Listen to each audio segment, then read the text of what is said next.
Welcome to the Into the Astral Lands podcast. I am Eric Malikyte, your host. Today I would just basically wanted to do a rundown of what we're going to be discussing on this podcast, since this is the first episode. Makes a little bit of sense, right? Anyway, so what this is going to be about is essentially talking about dark fiction, cosmic horror, science fiction horror, dark fantasy, Lovecraftian horror, all sorts of things. There's storytelling hooks, so to speak, and maybe we'll get into some other topics like other mediums, film, manga, comics, and of course books. This doesn't necessarily limit our scope in what we're discussing to things like books that are strictly cosmic horror. I don't think that's necessary. I mean, there are plenty of awesome amalgamations between different genres with a cosmic horror sort of vibe that's meshed in really well that I'd like to discuss. And of course, we'll do some reviews from time to time. I think that's a pretty good thing to do.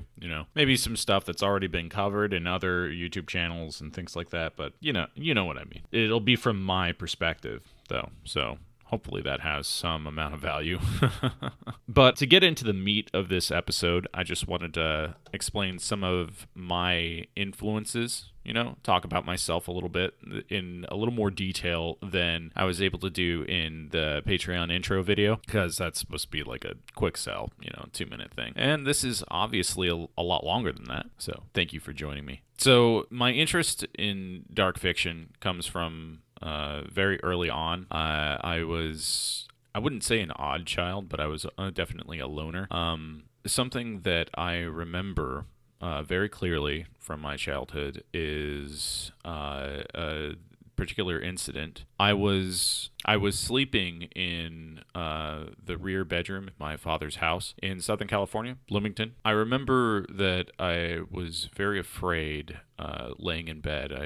I looked out the back sliding glass window, which had a full view of the yard, and I saw this figure wearing a top hat. Very, very terrifying experience. And I covered my head with the covers, typical thing that kids do. And the next thing I recall in my memory is the next morning, my father and one of my brothers was inspecting the lower right-hand corner of the sliding glass door, and it had been shattered. That's a very strange incident. I mean, I suppose it could be explained, but I've always had sort of a connection with the paranormal. And I've got weird interests, an amalgamation of the sciences interest me. Quantum physics is a big interest, cosmology, and the paranormal as well. I'm fascinated by this phenomenon, and well, it's really an umbrella of different phenomena, isn't it? That we can't explain. And my fiction is all about exploring something other. I don't know if I have a connection to something other, as some writers in dark fiction like to say, but maybe I do. I don't know. This connection with whatever has followed me my entire life persisted. I would feel when I looked into the darkened rooms and hallways in my father's old house, and even when we moved into a mobile home after things happened that I won't go into, I always felt like there was something watching me, staring back at me, And take this with a grain of salt if you'd like, but I've always been a very rational and sane person. So to feel that, I think, it's tangible. You know when someone's looking at you. You feel their gaze upon you. So there have been several instances in my life where the phenomena has turned physical, or at least audible. There was a time when I was staying with friends in another place in California where we were gathered in the kitchen, all of us, everyone in the house, and we heard pounding on the walls outside. When we ran outside, there was nothing there. There was a locked gate at the front with bars inside. So, I suppose someone could have pounded on the door, or reached their arm through, but there was nothing when we got out there, and we immediately ran out to see what it was. It was very strange. I also felt like something was following me in that house, because I was living there for a while, and even when I was in the bathroom, like I felt like something was standing behind me, like glaring holes through the back of my head. It was very strange, but it was also fascinating in a way, to deal with these things. We used to do paranormal investigations, which was kind of stupid. My friend and I would go out to this place called Santa Rosa Mine Road. Some people have gone out and done paranormal investigations. We weren't the first ones to do it, but we heard like footsteps and weird things. We had a variety of strange phenomena. My friend claimed to see this ghost dog, which I never saw, so I can't really corroborate that. But it seemed very weird, to say the least. The footsteps that we heard, they were all around us. There was no obvious source. There weren't like rodents in the grass or anything like that, because I also heard them around me, around like the road in the middle of the night, and I could feel something watching me during this time. So that was a very unique and impactful experience that helped to shape some of my theories on what exactly paranormal activity is. And I think it has something to do with quantum physics and maybe dark matter, but obviously that's a theory for another time. I got really into quantum non-locality and the theory of non-local consciousness in my college years, and that's sort of shaped who I am and my worldview, and the fiction that I write. I'm developing a shared sort of multiverse with a pantheon of different beings, and I use quantum physics and a theory of non-local consciousness to sort of flesh that out and give it some weight. You know what I'm saying? I mean, I find that a lot of horror, you can kind of write it off, and it's like, yeah, but that's not real. That couldn't happen. But when you give it a scientific sort of explanation, where even if it's just for a moment, you're sitting there reading this story and you're thinking, wow, what if that's true? That's sort of what I'm going for, Not just to make you think that or creep you out. Obviously, as a writer of dark fiction and horror and cosmic horror, that's my goal, One of my goals, at least. I think that's every horror writer or director or artist's goal, to get you to feel something, to fear.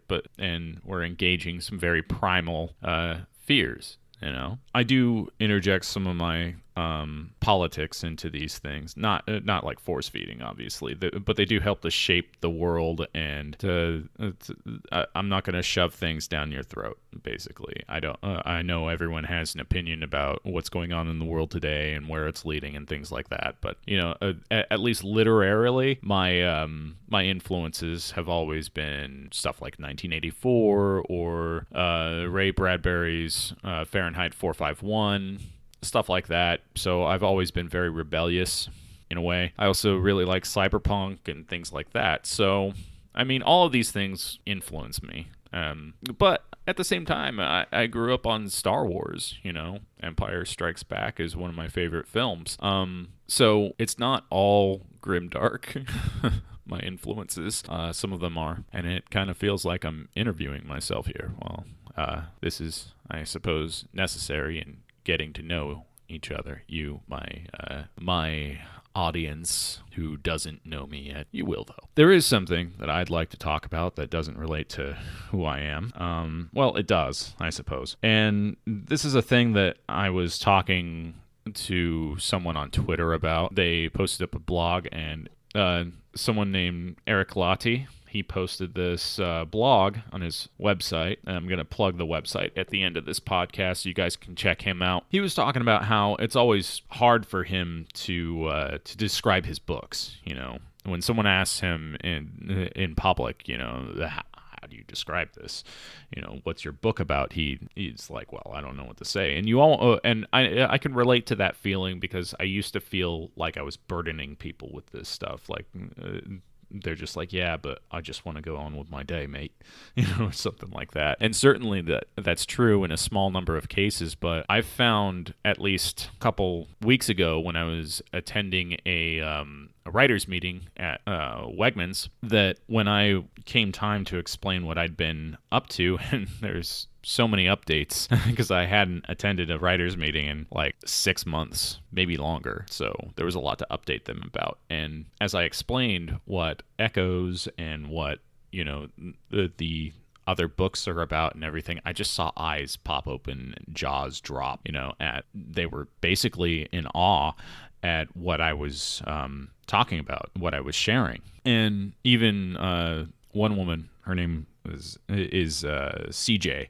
she was saying, "You're an excellent storyteller." I don't know if she used the word excellent, but great. I think she used the word great, but that's neither here nor there. You get the... And, I hadn't really thought about how I communicate with people. Some people say you have a great radio voice. I'm like, maybe I do. But it got me thinking, just from their reactions, I was able to take charge of that room, hold their attention, and sort of, I don't know if I inspired them or I definitely created a connection with these people. Yeah, sure, they're writers and everything, but I've had the same reactions since then when I talk openly about these things with just people that are out in the world that I know and react to or talk to casually. So there's that. And just yesterday, I was at Best Buy to buy a camera to work on my Patreon video because the old one was terrible. This is a story in and of itself, let me tell you. So I was at the Woodbridge location, and I was looking at a specific camera. The guy, obviously, he tried to upsell me to like a $900 camera, but I wasn't having it, I mean, I'm just starting out, so why would I spend $1,000 on something like that, that I'm not even sure I'm going to be using for vlogging, because, maybe I've got a lot to say, maybe I don't. But he's like, well, we don't have the camera in stock, but the Manassas location does. I can place the order through here, and you just pick it up on the other side. And I was like, yeah, well, I would kind of prefer it if I talk to a person on the other end, make sure they have it in stock. And he's like, yeah, but you're going to be on hold for a while. And I was like, well, shit, I want to get this done, today, because I'm embarrassed by the old video. I mean, it's always embarrassing to have a video of you up somewhere, right? It's never pleasant. Let's just clear the air there. But I felt a little pressured, but I went through with it anyway. So he places the order. I walked out of there with like a tripod for the camera that would be eventually. And I drive all the way to Manassas. And my day gig is in Manassas. So I had already driven straight to that Best Buy after work. So I drive back. Takes about 35 minutes. I get there and they can't find the camera. The nice girl who was looking for it, later we discovered that the camera was stolen earlier. So, and in fact, one of their team leads, one of their managers, he was like, why didn't he just call? We have direct lines. That line he fed you was bullshit, essentially. Whatever. It is what it is, right? That was fun. And yeah, so it was like about an hour later before they're like, yeah, well, it's stolen. And we have open box ones, one that's basically been untouched. So I bought that instead, and it turned out I had to drive all the way back to pick the not to pick the camera up, but to get my refund for the previous transaction. They couldn't just give me store credit and then, put it towards whatever. And honestly, at that point, I would have just preferred that option. But it ended up being, a better deal at least. I found an old friend there too from my days working at another place, so that was pretty fun to catch up with her and everything. The girl, Mel, I'll probably be talking about her a little more because she's actually writing dark fiction herself, and when she overheard me sort of just blabbing on about how I need this camera for my Patreon that I just launched and everything, she is like, her eyes just shoot open wide. I'm like, oh, we're going to talk. She shoots around the counter. And so we're talking, and I'm explaining what the latest story is, the one that's launching on my Patreon, To Dance on Her Digital Strings. I explain that it's about a society entirely controlled by an overbearing AI, and about one woman who finds herself blacklisted from that society after she gets on the wrong side of Aurora's gaze. And her eyes just open up wide, there's like genuine awe there. And I was sitting there kind of like struck, like, wow, what I just said impacted a person. And it's always going to be surprising that I even have the ability to do that, But I'm just sitting there like, I need to do this more. Just engage with people and talk about the things that I'm passionate about. And hopefully that will bring other people over towards my side and, create genuine interest in what I'm doing. It seems like that is the case anyway. I suppose I've rambled on for a little longer than I intended to. Anyways, that's been the first episode of Into the Astral Lands. And be sure to check out Eric Malikykte's website. His blog is ericmalikyte.wordpress.com, I believe. And I'm going to go ahead and put that down into the description of this video as well. I'm Eric Malikyte. Please drop me a like and a subscribe. And if you're not a patron yet over on my Patreon, I am releasing 1 to 2 short stories a month. It's pay per creation. The PDFs are free, but I would like your support. I got a variety of different rewards and stuff set up that are pretty fun, I think. Head over there and do me a solid. Until next time, I'm Eric Malikyte.